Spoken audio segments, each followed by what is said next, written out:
شکریہ جناب چیئرمین. ابھی ایک فیڈرل منسٹر صاحب نے تقریباً 23 minute point of personal explanation پہ بات کی. بہرحال میں صرف یہ بات ریکارڈ پہ لا رہا ہوں. جناب والا گزارش یہ ہے کہ کل میں نے سوچا کہ میں بجٹ پر سپیچ کروں, رات کو کچھ خاکہ بھی تیار کیا, لیکن آپ یقین کریں صبح دل نہیں کر رہا تھا کہ یہاں اس ایوان میں آ کے بات کی جائے. یہ حالات ہو گئے ہیں, اور یہ میرے حالات نہیں ہیں, یہ ڈیوائڈ کے دونوں طرف یہ حالات ہیں. کیونکہ نشستن گفتن برخاستن, یہ تہمت ویسے تو ماضی میں بھی ہر حکومت پہ ہر ایوان پہ لگتی رہی ہے, لیکن سچ یہ ہے کہ جتنا بے توقیر اس ایوان کو عمران خان صاحب کی حکومت کے دور میں کیا گیا, اس کی کوئی نظیر اس سے پہلے نہیں ملتی.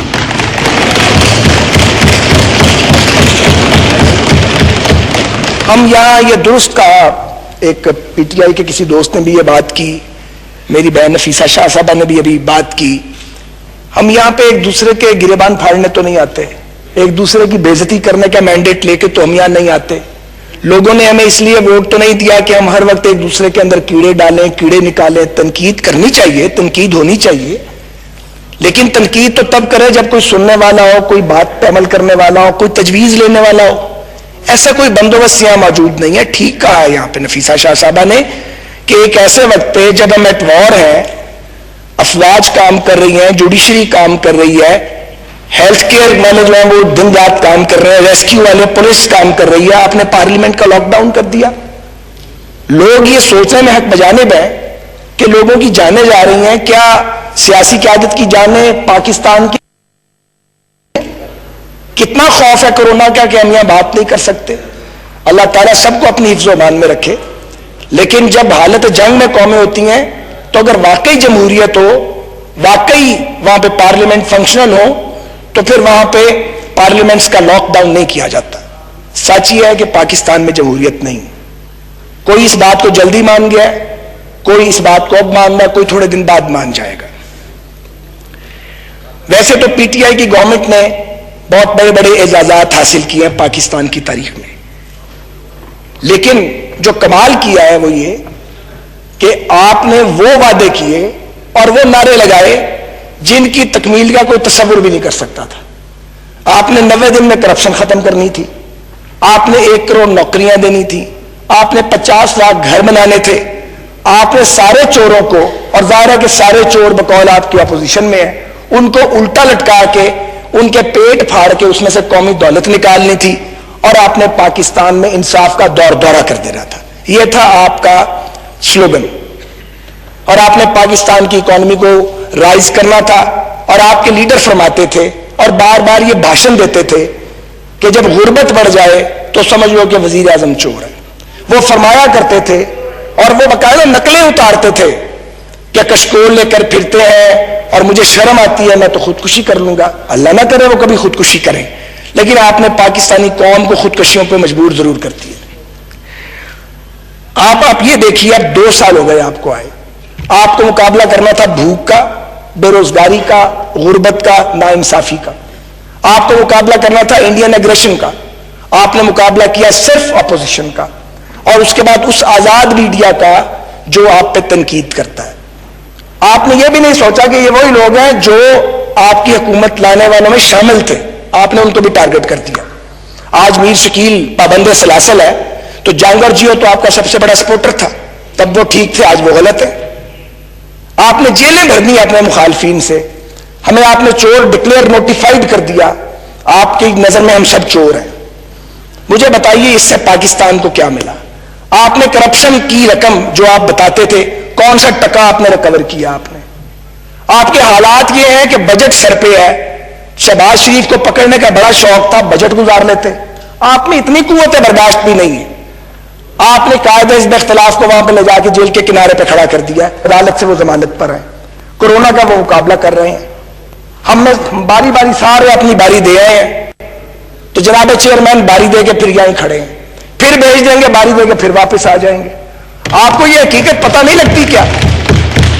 مجھے پیپلز پارٹی والوں کو اس وقت خوش نہیں کرنا, لیکن ریالٹی یہی ہے کہ اگر ضیاء الحق کا بدترین مارشل لا پیپلز پارٹی کو ختم نہیں کر سکا تو پھر کسی سیاسی حقیقت کو کوئی ختم نہیں کر سکتا. یہ سچ ہے. میں اس وقت پیپلز پارٹی کے بڑے بدترین نقادوں میں تھا.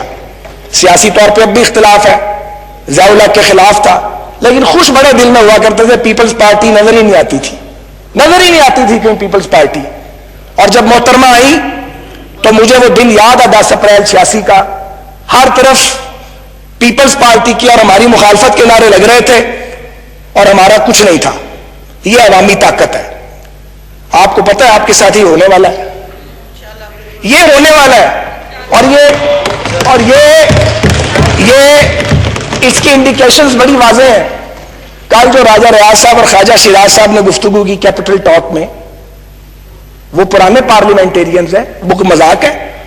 آپ کے وزراء جو ایک دوسرے کے بارے میں آ کے میڈیا پہ بات کرتے ہیں, یہ تو کبھی تماشا دیکھا ہی نہیں ہے کہ صوبے کا وزیر مرکزی وزیر کو ابیوز کر رہا ہے, مرکزی وزیر اپنے پارٹی کے 2 لیڈرز کو ٹارگٹ کر رہا ہے.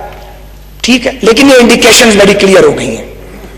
تو میں آپ سے یہ گزارش کرنا چاہتا ہوں, ہم نے آپ کو نہیں گرانا, ہم نو کانفیڈنس نہیں لا رہے. آپ کا یہ خیال ہے کہ ہمیں مقدمات میں پھانس کے ہمیں انگیج رکھیں انگیج. لیکن میں آپ کو بتاؤں, آپ کمبل کو چھوڑیں گے, کمبل کو نہیں چھوڑیں گے. رانی کا کمبل آپ کی جان نہیں چھوڑے گا, جان چھڑائیں گے. اور دوسری بات یہ اب سب پر آتی ہے کہ جتنی تذلیل ہم نے وزراء اعظم کی ہے, جو اس ملک میں فیشن ہے, وہ وقت آنے والا ہے کہ وزارت عظمیٰ دینے والے وزارت عظمیٰ لے کے پھریں گے, لینے والا کوئی نہیں ہوگا, کوئی نہیں ہوگا. کون وزیر بنے بھائی؟ کیا ضرورت ہے وزیر بننے کی؟ 5 سال اپنی زندگی پہ لگاؤ, اپنے بچوں کا وقت برباد کرو, کاروبار نہ کرو, ایک تباہ حال ادارے کو کھڑا کرو, پھر ایک آدمی آئے شیخ چلی چیونگم کھاتا ہوا اور منہ بگاڑتا ہوا, وہ آ کے برباد کر دیا آپ کی محنت کو, اور آپ جیل میں پڑے دیکھ رہے ہیں کہ جناب میں نے محنت کی تھی, تباہ کر دیا. وہ وقت بھی آئے گا, وہ وقت آئے گا, وزارتیں دینے والے وزارتیں بانٹیں گے, لینے والا کوئی نہیں ہوگا. وہ دور نہیں ہے وقت, وہ بھی قریب ہے. تو جناب گزارش یہ ہے کہ آج آپ مانے نہ مانے, بدقسمتی سے فال آف کشمیر ہو چکا ہے. اور آپ نے کیا کیا؟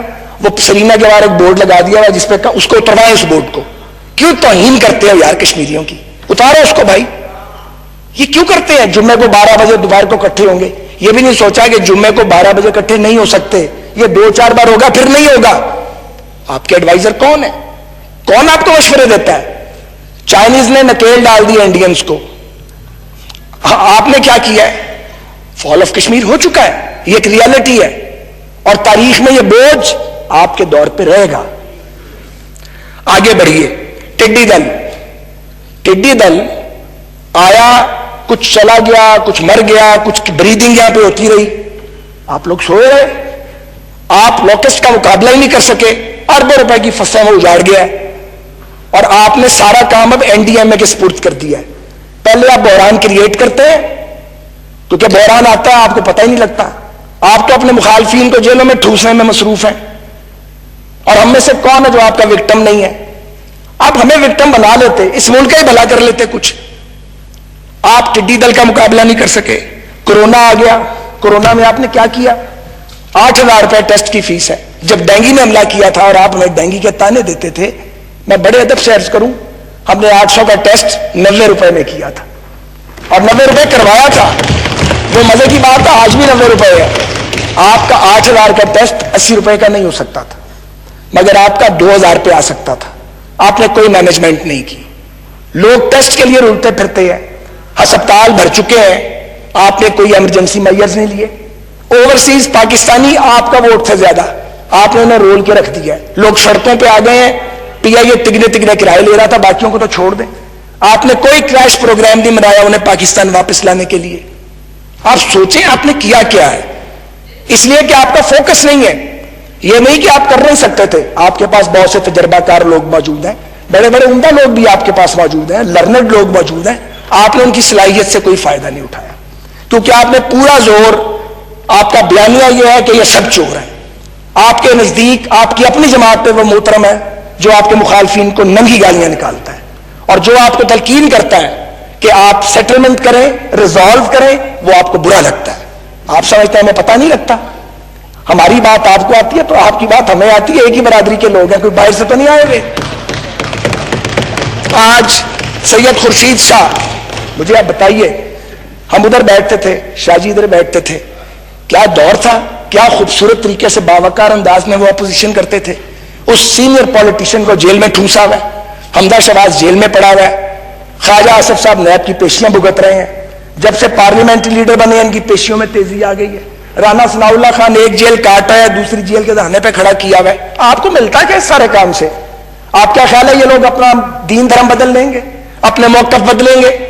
صرف آپ ایک نفرت پیدا کر رہے ہیں جو ہماری اولادوں تک جا رہی ہے. میں بتا رہا ہوں آپ کو, ہم نہیں دے رہے وہ نفرت, آپ اگلی نسل میں اس نفرت کو منتقل کر رہے ہیں. آپ سیاسی دشمنی کو, سیاسی اختلاف کو دشمنی میں آپ نے بدل ڈالا. پاکستان چکتائے گا اس کی قیمت. آپ میں سے بہت سارے پالیٹکس میں نہیں ہوں گے, فارغ ہو گئے ہوں گے, ان کا نام ہی نہیں ہوگا سیاست میں, بہت سارے گھروں میں چلے گئے ہوں گے, مگر پاکستان اس کو بھگتے گا. معاف کر دیں پاکستان کو, معاف کر, رحم کریں اس ملک کے اوپر. ہم اینڈ پہ آ گئے ہیں. اس ملک میں مشرقی پاکستان کے ٹوٹنے سے سبق نہیں سیکھا گیا, تو کورونا کے اس حملے سے ہی سبق سیکھ لیجئے. یہ کورونا کی جو ایک عذاب ہم پہ آیا ہے پوری دنیا پہ, اس کورونا کے اندر سے اپرچونٹی مل سکتی تھی. ہر مشکل میں ایک اپرچونٹی ہے, مگر آپ کے پاس وہ کیپیسٹی نہیں ہے. آپ تو بات چیت کرنے کی پوزیشن میں نہیں ہے, آپ اس پوزیشن میں نہیں ہیں کہ آپ اپوزیشن کے ساتھ قومی معاملات پہ گفتگو کر سکیں. 11 ووٹوں کی آپ کی حکومت ہے, وہ 11 بھی آپ کے اپنے ووٹ نہیں ہیں. آپ کو بھی پتا وہ ووٹ کہاں سے آئے ہوئے ہیں اور ہمیں بھی پتا کہاں سے آئے ہوئے ہیں. کوئی 2/3 میجورٹی ہوتی ہے, تو 2/3 میجورٹی بھی نہیں چلی. 2/3 میجورٹی کا جو حشر ہوا تھا وہ بھی تاریخ کا حصہ ہے. آپ کس غلط فہمی کا شکار ہیں؟ میں آپ سے صرف یہ عرض کرنا چاہتا ہوں کہ فال آف کشمیر کے بعد فال آف اکانومی ہو چکا ہے. آج لوڈ شیڈنگ پھر شروع ہو چکی ہے, پیٹرول کے لیے لائنیں لگ رہی ہیں, آٹا چینی کا بحران پیدا ہو چکا ہے. مجھے بتائیے آپ پاکستان کو کدھر لے کے جا رہے ہیں؟ یہ آپ کا بجٹ, آپ میں 4 فگر صرف پڑھ دیتا ہوں. خوراک, فوڈ سیکیورٹی کے لیے اور ایگریکلچر کے لیے آپ نے 12 بلین رکھا ہے 2020 میں. ہم 2018 میں 31 ارب 18 کروڑ روپے خرچ کر چکے ہیں. آپ نے ہیلتھ پہ 20 بلین رکھا ہے, ہمارا 38 بلین تھا 2018 میں. آپ نے ایجوکیشن پہ, ہائر ایجوکیشن ڈال کے 94 بلین رکھا ہے. ہم 2 سال پہلے جب آخری بجٹ دیا 97 بلین پہ تھے. آپ کا پی ایس ٹی پی صرف 650 بلین کا ہے, ہمارا 1000 بلین کا پی ایس ٹی پی تھا 2018 میں. آپ نے ریلوے جس کے سپرد کی ہوئی ہے آپ نے 40 بلین دیا ہے, ہم 87.5 ارب روپیہ دیا ہم نے ریلوے کو. یہ فگرز کی بات ہے, میں تو نہیں فگر لے کے آیا. آپ کا بجٹ خسارہ 60% ہے, ہمارا آخری خسارہ 4.9% تھا. ہم مان جاتے ہیں کہ ہم نے مصنوعی طور پہ روپے کی قیمت بڑھائی تھی, ہم نے مصنوعی طور پہ کاروبار کا پہیہ چلا دیا تھا, ہم نے مصنوعی طور پہ لوڈ شیڈنگ ختم کر دی تھی, ہم نے مصنوعی طور پہ سارے کام کیے ہوں گے, موٹر ویز بھی مصنوعی بنا دی ہوں گی, بس بن گئی تھی, ایئرپورٹ بھی بن گئے, ایکسپریس ویز بھی. آپ بھی مصنوعی طور پہ کچھ کر لیتے, آپ سے تو مصنوعی طور پہ بھی کچھ نہیں ہوا. آپ کے 2 سال میں آپ نے ہمارے 5 سال جتنا قرض لیا. ہمارا قرضہ تو لگا ہوا نظر آتا, جگہ جگہ پہ اس کے آثار اور نشان ہیں. آپ نے یہ قرضہ لے کے کہاں رکھا ہے؟ اگر کل کسی نے آپ سے پوچھا رسیداں کڈو, حساب دو, تو کیا کریں گے؟ تو پھر رسیدیں دکھانی پڑے گی نا, پھر حساب بھی دینا پڑے گا. تو یہ آپ کے حالات ہیں. میں آپ سے صرف یہ عرض کرنا چاہ رہا ہوں کہ 1 کروڑ گھر آپ نے کیا دینے تھے اور 50 لاکھ نوکریاں کیا دینی تھی.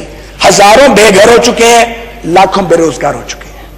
میں آپ سے صرف یہ کہنا چاہتا ہوں کہ جناب مہربانی کریں, پاکستان کے بارے میں اب بھی سوچ لیں. حکومتیں آتی جاتی رہتی ہیں, مجھے خود سمجھ نہیں آ رہی کہ اس کا سولوشن کیا ہے. اچھا آپ اس لیے خوش ہیں, میں نے ان کے ایک فیڈرل منسٹر کو سنا, ہمارے سوا کوئی آپشن نہیں ہے. یہ غلط فہمی نکال دیں, آپشن تو ہر وقت ہوتے ہیں, پر اس پر ایک مشکل ہے کہ آپ کے سوا جو آپشن ہو سکتا ہے ہم اویلیبل نہیں ہیں. اس بار مزے کی بات یہ ہے, آپ سمجھتے ہیں کہ آپ کے علاوہ آپشن نہیں ہے, یہ بھی اویلیبل نہیں ہے, ہم بھی اویلیبل نہیں ہیں. یہ بڑی خطرناک بات ہے. اور میں آپ کو عرض کر رہا ہوں, نہ چاہتے ہوئے یہ سچویشن پاکستان میں جمہوریت کو ڈیریل کر سکتی ہے. آپ ادھر لے کے جا رہے ہیں, اور بہتر یہ ہے کہ اگر آپ سے نہیں چلتا تو میں بڑے سافٹ ورڈز یوز کرتا ہوں, آپ این ڈی ایم اے کے سپورٹ کر دیں, نیشنل ڈیزاسٹر مینجمنٹ اتھارٹی کے سپورٹ کر دیں, کیونکہ وہ این ڈی ایم اے کے جو سربراہ میں انہیں ذاتی طور پہ جانتا ہوں. جنرل افضل بڑے محنتی آدمی ہیں, ایف ڈبلیو کے ڈی جی تھے, انہوں نے ایف ڈبلیو کو بہت اس کے لیے کام کیا. تو اگر اور ریزالو این ڈی ایم اے نے کرنا ہے تو آپ نظامی این ڈی ایم اے کے سپورٹ کر دیں. کیا تو ہوا ہی آپ نے, آپ ویسے بھی خود سپردگی کے عالم میں ہیں. تو یہ آپ کی اس وقت اسٹیٹ آف افیئرز ہے. ایک خطرہ موجود ہے, اس کی طرف بھی میری بہن اشارہ کر گئی. مجھے یہ لگتا ہے کہ اگر پاکستان کے یہ حالات رہے تو ریلیونٹ نہ آپ رہیں گے نہ ہم رہیں گے, اور ریلیونٹ شاید پاکستان کے ادارے بھی نہیں رہیں گے, کیونکہ انصاف دینے والے انصاف نہیں دے رہے, ملک کو تحفظ دینے والے تحفظ نہیں کر پا رہے, اور ملک جو چلانا چاہتے ہیں سول رولرز, ان سے ملک چل نہیں رہا. اپوزیشن کی کارکردگی بھی ماشاءاللہ ہم اکٹھے ہونے کی پوزیشن میں نہیں ہے, میں کوئی اپوزیشن کی بھی مدد سرائی نہیں کروں گا. تو یہ جدھر جا رہا ہے نا پاکستان, یہ اتنے خوفناک راستے پہ جا رہا ہے. مجھے ڈر ہے کہ کسی دن پاکستان کے کسی شہر کی ایک کچی آبادی سے چند 100 لڑکے نکلیں گے ڈنڈے لے کے, اور جو راستے میں آئے گا اس کو تہس نہس کر دیں گے, اور ان کے اس ماڈل کو اللہ نہ کرے فالو کریں گے, اور کچی آبادیوں کے بے روزگار لڑکے ڈنڈا بردار جن کے سائے ہوں گے ان کے نام پتہ نہیں ہوں گے, اور پھر پاکستان کو سنبھالنا بہت مشکل ہو جائے گا, کوئی ریلیونٹ نہیں رہے گا. اب بھی وقت ہے, تھوڑا سا وقت بچا ہوا ہے. پاکستان میں مقتدر طبقات کو اس پہ سوچنا چاہیے کیسے پاکستان کو جوڑا جا سکتا ہے. اگر ہم طاقت کے ارتکاز کی جنگ لڑتے رہے, اگر جوڈیشری اسٹیبلشمنٹ, سیاسی جماعتیں, اپوزیشن, گورنمنٹ, ایون میڈیا, ہم سب یہ لڑائی لڑتے رہے کہ طاقتور کون ہوگا, تو کوئی طاقتور نہیں بچے گا. پھر سب کمزور ہو جائیں گے, سب لوزر ہوں گے, کوئی گینر نہیں ہوگا, کوئی پہلے لوزر ہوگا, کوئی بعد میں لوزر ہوگا, ہم سب لوزر ہوں گے.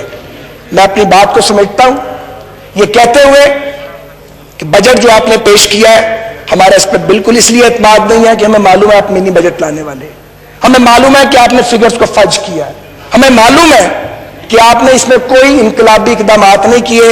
کورونا کا عذاب ایک اپرچونٹی بن سکتا تھا, آپ یہ کیپیسٹی نہیں رکھتے.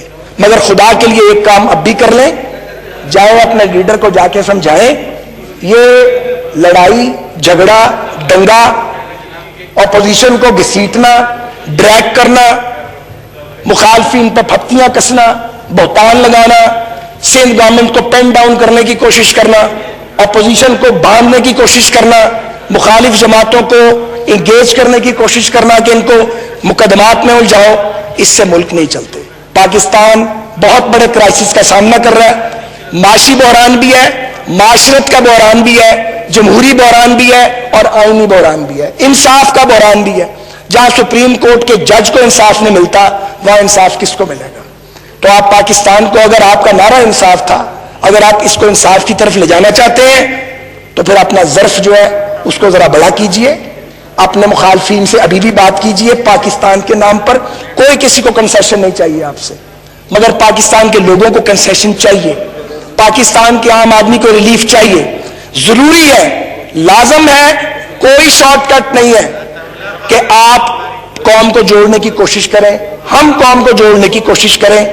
جو لوگ قوم کو تقسیم کرنے کی کوشش کریں گے وہ ڈیوائڈ کے اس پار ہوں یا اس پار, وہ اداروں میں موجود ہوں یا ایوان میں موجود ہوں, پاکستان کے دوست نہیں ہو سکتے. شکریہ. تھینک یو جی خواجہ صاحب. جی جناب محترم سردار محمد اسرار ترین صاحب جی.